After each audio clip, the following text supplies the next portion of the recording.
মশলা ছাড়া নিরামিষ সবজি ঝোল এইভাবে রান্না করে দেখুন, দুপুরবেলা গরম ভাতে আর কিছুর প্রয়োজন হবে না। নমস্কার বন্ধুরা, রুচির কিচেনে সবাইকে স্বাগত জানাই। আজ নিয়ে এসেছি নিরামিষ সবজি ঝোল। খুবই সাধারণ সিম্পল রান্না, তবে খেতে কিন্তু দুর্দান্ত হয়। চলুন দেখে নেওয়া যাক। এখানে দেখুন আমি কিছু সবজি কেটে নিয়েছি। পটল, আলু, কাঁচকলা, কুমড়ো। এছাড়াও আপনারা অন্যান্য সবজিও এখানে নিতে পারবেন, যেমন বেগুন, তারপরে ঝিঙে। আর সবজিগুলোকে কিন্তু একইভাবে কেটেছি, একটু লম্বা করে। এদিকে দেখুন আমি হাফ কাপ মুগের ডাল 1 ঘন্টা আগে ভালো করে ধুয়ে রেখেছিলাম। জলটা ঝরিয়ে নিয়েছি। একটা কাঁচা লঙ্কা, একটু আদা দিয়ে এইভাবে দরদরা করে বেটে নিয়েছি। একদম মিহি পেস্ট করবেন না, হালকা ডালের দানা দানা থাকবে সেইভাবে ডালটাকে বেটে নিতে হবে। এখন এই ডালের মধ্যে দিয়েছি একটু লবণ। ডালের পরিমাণ বুঝে লবণটা দিতে হবে অল্প করে একটু হলুদের গুঁড়ো। আর এখন খুব ভালো করে এইভাবে ডালটাকে মেখে নিতে হবে।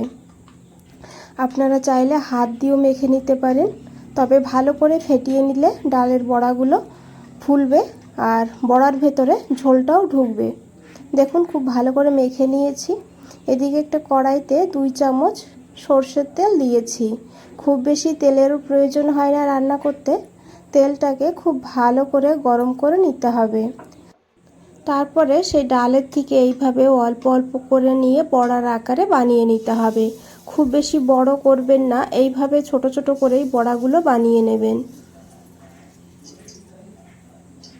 তো দেখুন বন্ধুরা, এইভাবে আমি দিয়ে দিয়েছি যতটা এসেছে এখানে। আর গ্যাসের ফ্লেমটা মিডিয়ামে রাখবেন, তাহলে কিন্তু খুব বেশি তেল সোপ করবে না বড়াতে।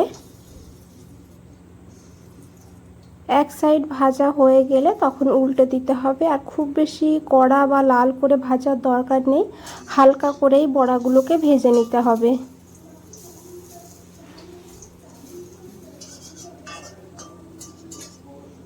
দেখুন এখানে বড়া ভাজা হয়ে গিয়েছে। এখন এগুলোকে তুলে নিতে হবে।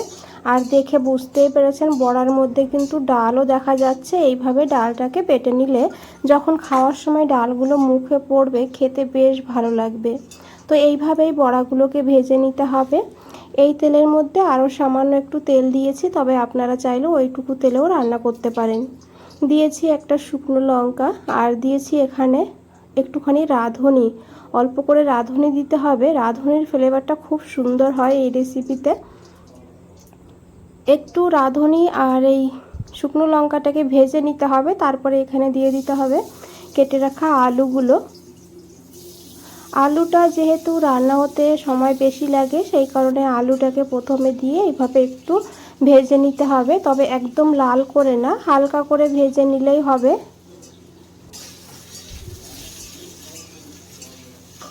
তো দেখুন বন্ধুরা, এখানে আলু ভাজা হয়ে গিয়েছে। এখন এখানে দিতে হবে পটল। যে সবজিগুলো সিদ্ধ হতে সময় বেশি লাগে সেই সবজিগুলো আগে দিতে হবে।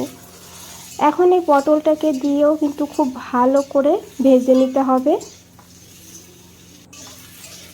এখানে দেখুন পটল আলু ভাজা হয়ে গিয়েছে। এখন এখানে দিতে হবে কাঁচকলা, আর দিতে হবে এখানে কুমড়ো। বন্ধুরা রেসিপিটা দেখতে থাকুন, ভালো লাগবে। আর ভালো লাগলে একটা লাইক করে দেবেন, চ্যানেলটাকে সাবস্ক্রাইব করে পাশে থাকবেন, কমেন্টসে জানাবেন কেমন লেগেছে। তো দেখুন সবজিগুলোকে দিয়ে এখন খুব ভালো করে মিশিয়ে নেব। তারপরে ঢাকা দিয়ে 2 মিনিটের জন্য রেখে দেব, এতে সবজিটা মজে আসবে আর ভাজাটাও ভালো হবে। 2 মিনিট পর ঢাকনাটা সরিয়ে নিয়েছি। এখন একবার খুব ভালো করে মিশিয়ে নিতে হবে, আর এইভাবে সবজিগুলোকে ভেজে নিতে হবে।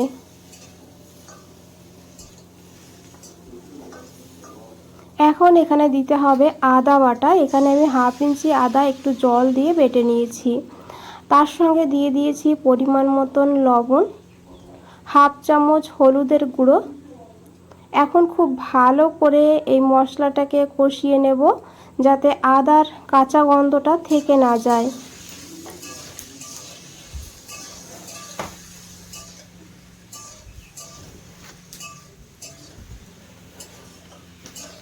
তো দেখুন বন্ধুরা, এখানে খুব ভালো করে কষিয়ে নিয়েছি। আর এখন এখানে দিয়ে দিতে হবে পরিমাণ মতন জল। তবে জলটা একটু বেশি দিতে হবে যেহেতু সবজি ঝোল। আর তাছাড়া এখানে বড়ি দেব, বড়া যে ডালের বড়া বানিয়ে রেখেছি সেই বড়াতেও কিন্তু জল টানবে, সেই কারণে।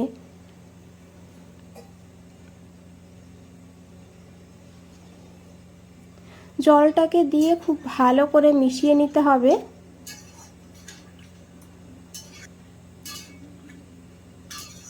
এখন এখানে দিয়েছি 2টো চেরা কাঁচা লঙ্কা, আর তারপরে ঢাকা দিয়ে 5 মিনিট রান্না হতে দেব। এদিকে দেখুন এখানে আমি নিয়েছি 1 চামচ কালো জিরা। এই জিরাটাকে শুকনো অবস্থায় গুঁড়ো করে নিতে হবে, তার জন্য একটা মিক্সচার গ্রাইন্ডারের মধ্যে নিয়ে এইভাবে আমি জল ছাড়া গুঁড়ো করে নিয়েছি। আপনারা চাইলে শিলেও বেটে নিতে পারেন। এখন এই কালো জিরের গুঁড়োটাকে এই দুধের মধ্যে দিতে হবে। এখানে আমি 1/2 কাপ গরুর দুধ নিয়েছি। দুধটাকে আগের থেকে জাল করে তারপরে ঠান্ডা করে নিয়েছি। দেখুন কিছুটা দুধের সরও এখানে আছে। এখন এই কালো জিরেটাকে এর মধ্যে দিয়ে দিতে হবে, তারপরে খুব ভালো করে মিশিয়ে নিতে হবে। বন্ধুরা এইভাবে যদি এই সবজি ঝোল না বানিয়ে থাকেন তাহলে একবার হলেও বানানোর অনুরোধ রইল। খেতে এতটা সুস্বাদু হয় বলে বোঝানো যাবে না, যখন বানিয়ে খাবেন তখন বুঝতে পারবেন। এখানে দেখুন 5 মিনিট হয়ে গিয়েছে, ঢাকনাটা সরিয়ে নিয়েছি। আর এখন একবার খুব ভালো করে মিশিয়ে নেব। এখানে কিন্তু প্রায় সবজিগুলো সিদ্ধ হয়েই গিয়েছে। এখন এখানে দিয়ে দিতে হবে সেই দুধটা। দুধটাকে দিয়ে খুব ভালো করে মিশিয়ে নিতে হবে। এখানে যদি আপনাদের জলের প্রয়োজন হয় তাহলে একটু জল এখানে যোগ করে দিতে পারেন। তো দুধের বাটি ধুয়েই আমি এখানে অল্প করে একটু জল দিয়ে দিয়েছি।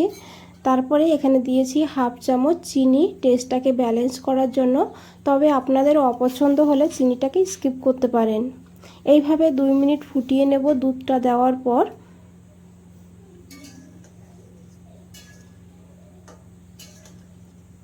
এখানে কিন্তু সবজিগুলো সিদ্ধ হয়েই গিয়েছে বন্ধুরা।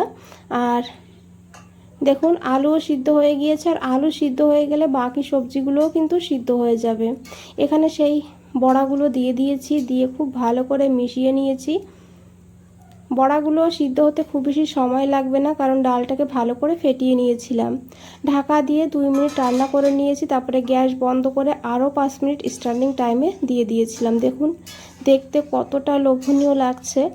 একবার হলেও এইভাবে বানিয়ে দেখবেন, তারপরে জানাবেন কেমন লেগেছে। আর ঠান্ডা হলে আরেকটু ঝোল টেনে যাবে, তাই এই অবস্থায় নামাতে হবে। আশা করি বন্ধুরা দেখে বুঝতেই পেরেছেন কতটা লোভনীয় লাগছে। বন্ধুরা আজ তাহলে এই পর্যন্তই, ফিরে আসছি নতুন কোনো রেসিপি নিয়ে। ভালো থাকবেন, সুস্থ থাকবেন। সবাইকে অনেক অনেক ধন্যবাদ এত সময় ধৈর্য ধরে রেসিপিটা দেখার জন্য।